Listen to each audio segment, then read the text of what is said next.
Jeddah کی مشہور کاروباری اور سماجی شخصیت چیئرمین ویلفیئر ایسوسی ایشن بشیر خان سواتی نے پاکستانی کمیونٹی کے اعزاز میں عشائیہ دیا۔ اس تقریب کے مہمان خصوصی کونسل جنرل پاکستان خالد مجید تھے۔ تقریب میں کمیونٹی کے سرکردہ ارکان کو بھی مدعو کیا گیا تھا۔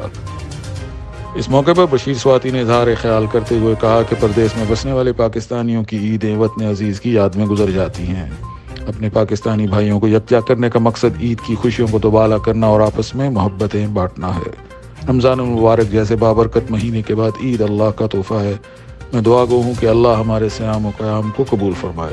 مہمانوں میں سفارت خانہ پاکستان کے ویلفیئر آتاشی محمد ثاقب عرفان محمد عرفان کے علاوہ پی ٹی آئی کے سابقہ جنرل سیکرٹری خواجہ حماد، سابقہ صدر جدہ کیسر جاوید، شاہین آفریدی، مسلم لیگ کاف کے چیئرمین چودھری اظہر وڑائچ، زید بن سرور، پاکستان مسلم لیگ نون کے چیئرمین چودھری اکرم گجر، رضوان الحق، کشمیر کمیٹی سے سردار اشفاق، پاکستان پیپلز پارٹی سے وقاص عنایت، پاکستان اوورسیز فورم سے چودھری امجد گجر، پاکستان اوورسیز میڈیا فورم کے صدر شعیب الطاف شامل تھے۔